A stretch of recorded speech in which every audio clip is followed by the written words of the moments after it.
And welcome back. Today we are flying out the Yak-3U at 5.7, probably one of the strongest planes at this BR. It is very similar to the Yak-3 VK107, and if you have this thing, just fly it instead. If you don't have anything in USSR yet, then the VK is definitely a very strong contender for an amazing grinder. The thing is, this is just a slightly bit more useful, as the performance below 3.8 kilometers as well as above 6 kilometers is just vastly superior, and especially the deck performance. The VK does have that early game potential where you are going to be a little bit higher, but this thing is just, it's a very specialist type of plane. It's insanely good at low altitude, and you are gonna run, walk, whatever you want to call it, roll all over people in this thing. The K4 really has no answer to you. You outclimb it, you outturn it, you outrun it at low altitudes, that is. It's just an absolute unit of a plane. It's kind of straight up unfair, and if you catch people at low alt, there's really nothing they can do unless they already have an energy advantage on you and they are going so much faster that you have to put all your energy into dodging them. But because you can climb it like 25 degrees until like 2000 meters and you will maintain like 300 IS, it's insanely good, and you can equalize almost everything. Because even when they outclimb you, because they are a lot faster than you, you're not slow either. You go like 620 on the deck, which is insanely fast for a plane that's this maneuverable with this kind of climb rate. So you just want to bait people into fights with you, especially at low altitude and especially late game. And I'm saying this especially word a lot, and that's because this thing is a specialist kind of plane. F2G will outrun you on the deck. It will climb kind of with you because it just has bullshit engine power. The thing is, it will not keep up with you in a dogfight in the slightest. Now this guy is kind of trying to loiter near his airfield. I of course get hit, and the second he sees me getting an oil leak, he turns around.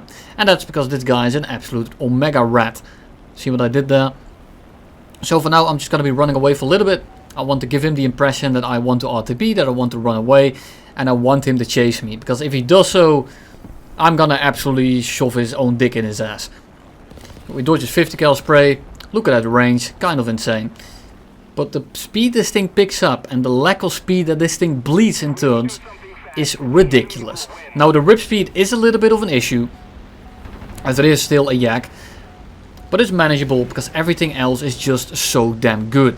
So this guy got stuck in a dogfight with me and he's trying to push a vertical, which is kind of the right thing to do.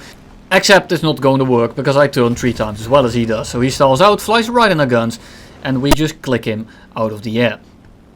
And here we are. A little bit of a carry game coming up. First of all, thank you to all my patrons, because I actually have some breathing room right now. And secondly, I made another video on the Yak-3U quite a while ago, pretty popular on my channel. I do recommend you to check that one out as well, because everything I say there still applies. The only thing that's different nowadays is the fact that I use tracer rounds now instead of the armored bells that I did back then. So what did I do there? I dove a little bit for 2 reasons. First of all, I don't want to go head on with an N1K when he's going like 300 kilometers an hour, because we are just both going to die. Secondly, when I dive, it triggers people to think that they have the energy advantage. They see me dive away, they run this energy trap. The thing is, I'm actually going 550 IAS. And guess what? I can just pull up into you. The N1K is a sad plane, for sure. The thing is, when you are below people, and here I'm doing it again, for 2 reasons. I want this guy to dive on us. I want him to pick up some speed. I know he's going to bleed a lot of it very quickly. So the more speed he has at the start to bleed, the better it is for me. Because this is instantly going to put me in an energy advantage. I outturn this guy quite substantially. And he bleeds so much speed. And if you've flown the FAF, you know just how bad it is. And after like 2 turns, he's going nowhere near the speed I am doing. So I can very easily pitch up into him. And down he goes. Should have gotten a little bit more calories in that plane, because he definitely didn't have enough of them. So that's going to be 2 quick kills. I notice a lot of bombers in the lobby, which is something that's kind of annoying to deal with, because 50 cal gunners are my main death cause in this plane. N1K decides to give a kiss to the Yak-3U. They both get rammed out of the air, and that makes it so that I can actually start carrying this match. So thank you for giving each other a kiss. GNN passing below us. Not too worried about him, but then I notice he's actually paying attention to us. He starts dodging, and I'm just... There's a reason I don't go for the bombers. because I know that I have a fight on my hands here, and fighters, they can attack me. Bombers, I have to attack. So I know that if I kill all the fighters, I can, at my leisurely pace, kill all the bombers at the end. And if I get killed by gunner, it is kind of annoying, but at least I've got my footage by fighting the fighter before that. So we do the same thing. We dive underneath the F4U 4B. We pitch straight up. If he tries to follow, he dies. If he tries to run, he's actually not that much faster than us, and he didn't realize this because we were diving below him. He probably thinks, oh, I'm diving on this guy, I'm gonna pick up some speed in the dive, and then I will simply outrun him. Now he decides to just fly straight, and the second he goes vertical at all, my climb rate is gonna, well, take over, and I'm instantly gonna close the gap. This guy is also just, I don't know what he's doing. He really wants that one kill. Instead he gets 0 and he dies on the spot. A little bit of this priorities mixed up. Maybe you should watch a video on target prioritization. So, some planes around. I hear some stuff, and you can tell there's like 4 guys behind me. J6K, F4U 4B, as well as an F2G. And the J6K as well as the F4U are both kind of together. Which one do I want to focus on here? They're kind of 2 completely different planes. The J6K can very easily pitch up and just spray at me at all times. The thing is, the F4U 4B can also very easily do that. However, the F4U is much more limited by the fact that he has to snipe and boom and zoom me. So if I kill the J6K, I can 2v1 this guy and the F2G as long as they don't play it smart. If I kill the F4U 4B, and the F2G and the J6K don't play it smart, I die. So I want to get this J6K out of the match. And I'm just kind of climbing for the longest period of time. I'm trying to stay below 3.5 kilometers. And now the J6K is extremely slow. And I'm gonna start pitching in. There we go. They are both incapable of getting the shots on us. So I drop the flaps here to complete my turn just a little bit quicker. And I hope can kill the J6K right here. I can go for the F4U 4B right there. But the J6K is just that little bit more annoying when it's a team setting. I then notice that the J6K is actually dodging the correct way. And if I follow him now, I'm going to get the F4U 4B on my 6. Which is something that I don't want to happen. And the J6K can try to pitch back into us all he wants. But he's not going to get close enough. And he's not going to go fast enough to actually aim at us properly. So because he dodged properly, I need to delay a little bit. I need to go back up again. And I need to make sure that one of these guys dies before the F2G comes in. Because the 3v1 with an F2G as well as a J6K is not very great. The F2G can just pitch up into you at all times. And it's extremely annoying. So the J6K then decides to break off. And he leaves the F4U 4B alone. Which instantly signs a death warrant. Because all I have to do now is pitch up over his nose. He is not going anywhere near the speed to pitch up into that. So he just stalls himself out without getting a shot. Keep looking at the F2G. Drop the flaps a little bit. And this guy is completely stalled out. And I'm not gonna whiff this, I promise. Please. There we go. We shoot a still off. The J6K is still going RTB. Which means that we are alone with the F2G. Which is completely fine. The F2G is a plane I can very handily deal with. As long as I don't go head on. And as long as he doesn't try to run away. Because that guy is blisteringly quick. And it goes about 660 kilometers an hour on the deck without mech. F2G instantly sets him on fire. I'm just staying above him right now. And see if I can cut his flight pad off. Because I know he's not going extremely quick. And the second I catch this guy, he dies. Now I missed that shot. Well, I shouldn't have said the second, but the second I can catch him, his death warrant is signed. And he is then forced to take a dogfight with me. And taking a dogfight with a Yak-3U is not something you want to resort to, unless you are something like an A7M. But an A7M later in this game is going to get reversed, so in the end it doesn't really matter. And look at this energy difference. Absolutely ridiculous. If you have a little bit of an energy advantage on people, this thing is insane. If it isn't obvious enough yet. So we go and land. There's 3 bombers left. 2 B-17s, a J8, G8N and a J6K. So we land nice and smooth. We slam the brakes a little bit too hard and we flip over. We then take off and we engage the J6K just to get instantly one shot by the B-17. I was so mad that I forgot to record it. Sorry for that, but I died without getting any kills, so trust me, you're not really missing anything. Key 61 diving on us. And the Key 61 is something I don't really necessarily want to dogfight, because he is pretty maneuverable. And he's catching us right now. And there's a A6M right next to him. That's the main reason I don't want to fight him currently. So what I'm trying to do now is use all my speed to get away from the zero. And I'm trying to get the Key 61 to go near 550 kilometers an hour by going up a little bit. He is going to chase me up a little bit. And then I'm going to straight line it. I'm going to go dive. And I'm going to try to go creep up to 600 kilometers an hour.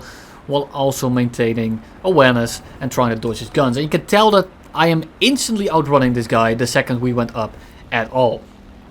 So this guy breaks off. We are going to go into a vertical climb here. J2M, Key 61, as well as an A6M5 on our 6. And these guys are going to do absolutely nothing to us, funnily enough. I am simply so much quicker that if I climb in a very gradual kind of way and I don't just 90 degree up it, none of these guys are going to catch me because their top speeds are much lower, and the faster you are, the more efficient a fast climb is. Now, a low speed climb is always better in the long term, but in a combat scenario, it's sometimes better to climb gradually, especially if your plane is quicker, because you are gonna keep much more of that speed opposed to the enemy, unless of course you're flying something like the P-51D-20. In that case, you are gonna lose all your speed with a 1 degree climb and then die instantly. And you can tell this guy was catching us, he was reeling us in very, very quickly, and now we're going 420 kilometers an hour IAS. We are already at 3 kilometers, and this guy is not going to be keeping up because he's barely outrunning me when he's cutting off my flight path. I ate Burger King for breakfast today, and I have way more calories than this guy, and I generate way more of them too. He also loses more when maneuvering because his plane is much less efficient in that sense. He's going to try to pitch in, so we just pitch up over. You drop the flaps a little bit, and at this point I'm going twice the speed, and he's lower than us. A6M on the left is coming in. I need to be aware of that, but as long as I kill this guy, that A6M is worth nothing. So I'm gonna stick a little bit longer than anticipated, but I need to kill this guy right here. Or I don't really need to, but I want him right, well, I want him dead right there. And now I can just fly away from the A6M. A6M pitched into us. We completed the dogfight, and now we are already just out climbing him without any issues. And I can kill this guy without a problem. The thing is, he doesn't fancy that. Instead, he goes for the worst play in his life, and he decides to dive out. Not sure what he's trying to do here. He's diving. I then pitch up because I'm about to near my rip speed, and he just neck G's or like split asses into the dirt. We hit him with the bye, and we are straight into the next match. It doesn't really matter. Outcome is the same. He died without doing anything, so it doesn't really matter in the end. Kind of, because I would have liked to get some footage out of it. Seafire, not exactly a stellar plane, but it showcases what this plane can do extremely well. This guy completely outturns us. However, we have more energy management, well, more energy retention, as well as energy generation. First time here, I can pull straight into him, but I kind of missed my shots. Managed to hit one shell, but in the long run I'm happy it happened, because now I can actually fight this guy. Mr. Keek 51345 is going to be left in the dust. He hits us with a single 7mm, and there is a second guy. So I noticed that the I-225 is pitching up straight over him. C5 actually takes the bait, and he's now extremely slow. So what does that mean? That means that I am instantly going to go for him. He's way too slow to dodge now. We're just going to pitch in, and we're going to shoot him out of the air. We just get a crit, unfortunately. And I can pull in instantly because you can tell that he outturns me by quite a significant amount. We put it back into a little bit of a climb. And I notice that the LF Mark 9 is coming in the background. I'm going to be dragging the C5 away from the Yodel Spit, trying to break them up. And the second I notice that the Spitfire has taken the fight with him, I'm going to put this into a vertical. And I have a little bit of room here. I'm just climbing away. I'm trying to keep a little bit of speed in the plane so I can actually outclimb him a little bit more efficiently. And in a second here, I'm just going to pitch straight in. And there is nothing he can do. I'm going to pitch over him here. And if he tries to take the shot, he dies. If he doesn't take it, well, he still dies. How unfortunate. Spitfire goes down in the background. Not sure how we managed to lose that one, but completely fine with me. We drop down on him. We get a lot of hits on him. We take his wingtip off. And because I'm feeling that guy is gonna come back here, what the I-225 is, I need to finish my kill. I get a bunch more hits, but the I-225 is flying into a different direction. The Spitfire is pretending to be a frisbee, and he is gonna hit the ground in due time. AN1 going head on with the I-225, and I already know exactly how this is going to end. The I-225 is going to take it, and he is going to die. There we go. Amazing trade. Not sure why you want to take that, because you beat the I-225 in every category. Maybe he was crit pretty badly because he was smoking a little bit, but still, it's just an AN1. Just don't head on in. That's the only way he's going to kill you. But you know, we all make mistakes in the heat of passion. So why do I not want to head on this guy? Because that's the only shot he's going to get on us. So I break off. I put all my energy into a climb. And we are now directly above him. He can do one thing, and that's pitch up straight for the head on. If he does that, I dodge it and he dies. If he doesn't, well, he didn't. So he still dies. AN1 gets crit. Damage of rudder. I want to be careful that I don't get bombed, but we instantly shoot his pilot out. And we go straight into the next match. I was getting a little bit cold, so I decided to go to a desert map. A7M kills himself by AFK climbing into the middle of the match. I see the Tempest. I also see the N1K, but I see the Tempest fly extremely straight. He's shooting at someone, so I thought, why not shoot him down? Relatively easy shot. Unfortunately, he's a little bit too far away. So we get the CEO of the KGB on our 6. And he gets triggered, engaged, aggroed, whatever you want to call it. He wants us dead. He has a Yak-9 on his 6, so I'm not really worried about him. If he tunnels on me, he dies. If he doesn't tunnel on me, then he's gone as well. And because I'm in the Yak-3U, I like to push the fight as low as possible, as quickly as we can. Because I know that if I'm down here, I can deal with all of these planes around me. Sure, the Zeros as well as the A7Ms are extremely annoying when you are engaging someone else, someone that can catch you. But if you are looking around, no one can really catch us. I'm not really worried about any of these planes. I just want to be careful that those Zeros don't dive bomb me as I'm dealing with someone else. So for now, I'm just going to be climbing away. I noticed that the Tempest as well as the 109 are triggered by me, or they want to kill me, which is understandable because they have an energy advantage. And by being low in this thing, it invites people to fight you. And when people fight you on your terms, they are not going to have a lot of fun. But hey, I'm not flying this plane to let other people have fun. I'm here to destroy that. 109 is above us. He's being a little bit too safe. I'm not really sure what he's trying to do in this case. Oxygen Thief in the B-17, absolutely suffering. If you don't know him, feel free to check out his YouTube channel as well. And you can tell by that kill feed that you just saw right now, that F4U1 just killed 2 A7Ms. Which is great. It's fantastic even.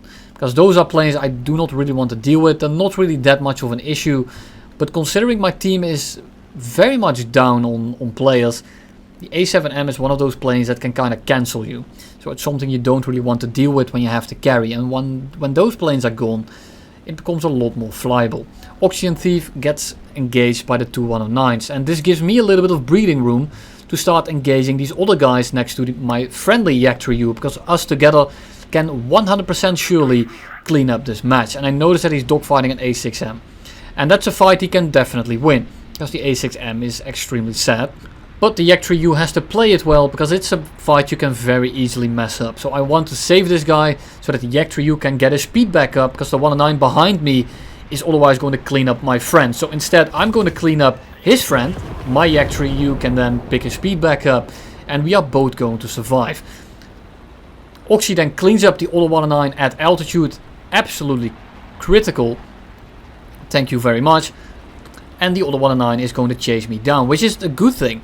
Because the other Yak-3U that's behind me was in a vulnerable position. Instead, the 109 decides to go for me, and now we are both alive. So a little bit of a misplay on his end, because this is a fight he is not going to win regardless. And he's giving the opportunity to my friendly there to get all his speed back up. And he's going to be equally as hard to kill as I am. So instead of it being 2v1, it is 2v2. A little bit unfortunate for him. He is catching me, however, so I can understand the appeal. He thinks that I'm the higher priority target, which in this case definitely is, because I have more energy in my plane. The thing is, the other one would have been an easy kill, and the numbers will always outweigh plane performance, unless the plane performance is just too insane. Tempest coming in. We just fly under him. If he takes a shot, he crashes into the ground, and the 109 is gonna climb away from us. Yak-3U, friendly Yak-3U, still has a little bit of altitude on us. And I need to make sure that I know who to engage here. Right now I'm going to be flying away. I see that A7 coming in. And that A7M, he can ruin us all day long. If he dies on me and I'm engaging anyone else, I simply die. It doesn't matter how well I turn. It doesn't matter how much climb rate I have. That guy stalls way too late to really do anything about. And currently, the Yak-3U gets set on fire. I kind of left him alone. I did. That is a fight he can survive, but if I'm gonna get tangled up in there with a low energy state, this A7M is going to come in and he's going to kill us both. Currently the A7M is going for me, the Yak-3U, the friendly one, gets set on fire, he puts it out in true Yak fashion, and he is now flying towards me. Which is going to trigger me into instantly fighting this A7M, because he is going to put me on the clock. A7M is holding his altitude over us. He doesn't really want to engage. We are going 640 here, and we are barely diving. I told you this thing is extremely quick. A7M is coming in now, and he's gonna be compressing, so are we, but not as much as the A7M. And I can fight this guy for 2 or 3 turns, and if I then notice that I'm losing, I can just run away again, because this thing will pick up all of its speed instantly. He breaks off at a very inopportune time. He's trying to get me into his energy trap. I'm not gonna take it the first time. Maybe we will take it the second time. He's still catching us. But now I'm going much slower than he is. But look at that. I'm already starting to equalize. However, I need to kill this guy right now, because I'm a little bit on the clock here. So we go under him. We dodge his shots. And this time, instead of running away, we are instantly going to send it. He didn't expect this. He turns way too late. Because we did the opposite to the last time he dove on us. He anticipated us to do the other thing. And he instantly paid the price for it. So we now fly towards the middle of the game again. It is the CEO of the KGB from the start. As well as the 109, that's relatively low here. And these are fights I'm not really worried about taking. N1K is diving on us. I can win this fight, but I notice the 109 is turning around for us right now. So I'm just going to get this guy into 1 or 3 turns. I dodge his guns right there. And now we are going to dip. And what I did just there was I nullified the N1K's energy advantage in like a 10-second fight. He was diving on us, he was quicker than us, and now we are outrunning him. The 109 is very slowly being left behind as well, but I'm just flying towards my teammate. And because the N1K is now not in a powerful position anymore, he is just going to die. My friendly is coming in, and it's another Yak-3U. All I have to do is outrun this guy hard enough, or let one of them break off. If one of those breaks off, the other one gets slammed, but my teammate is coming in. N1K breaks off, but he already wasted all of his energy. So in the long team fight, we've equalized, and we are now in a very powerful position because our planes are much better. Tempest pops up in the background, but keep in mind this is the German Tempest, which doesn't have the octane fuel. So it will struggle a little bit at those lower altitudes. I believe it's a little bit better at high alt, don't quote me on it. But down here, not really an issue. And it's a Tempest anyway, it's a Mark 5. So really not a big deal. 109 is diving on me. N1K is coming in from the other direction. So I wait for the N1K to pass up over me. I then go underneath the K4. I notice the N1K is stuck in a fight, and I'm going to clear the 6 of my friendly. I get a crit, I kill him, and because I turned so much better than the K4 and I had so much more energy than the K4, I can then just complete my turn, and by the time we merge again, I'm already going 450 again, and now he is just dead. I'm on a 6, my friendly is on a 6, down goes the 109. And now the Tempest comes in, and I'm going to be diving again. I'm going to pick up my speed, this time is for a slightly different reason. If he plays it right, he's going to go for my teammate. He's higher, he looks like a higher priority target. And this way he thinks he's going to get a 1v1 here. However, I can just pitch up into him, because this energy generation is ridiculous. And I turn well enough to instantly get on the 6. 400 meters. We're just going to shoot at him. We crit him real quick. And now he's stuck with us here. He's going to try to dive out. However, I already outrun him. But when he has damage, he is not going to be outrunning us in the slightest. So I'm diving, picking up a little bit of speed. I am overheating, so I do want to be kind of careful. But this is also the last enemy in their team. And you can tell I'm already catching him rather quickly. All I have to do now is clean this guy up. Don't forget to check out the Yak-3U as well as the Yak-3 VK107 games videos that I've made. But for today, that's all I have. Thank you all for watching. See you guys in the next one.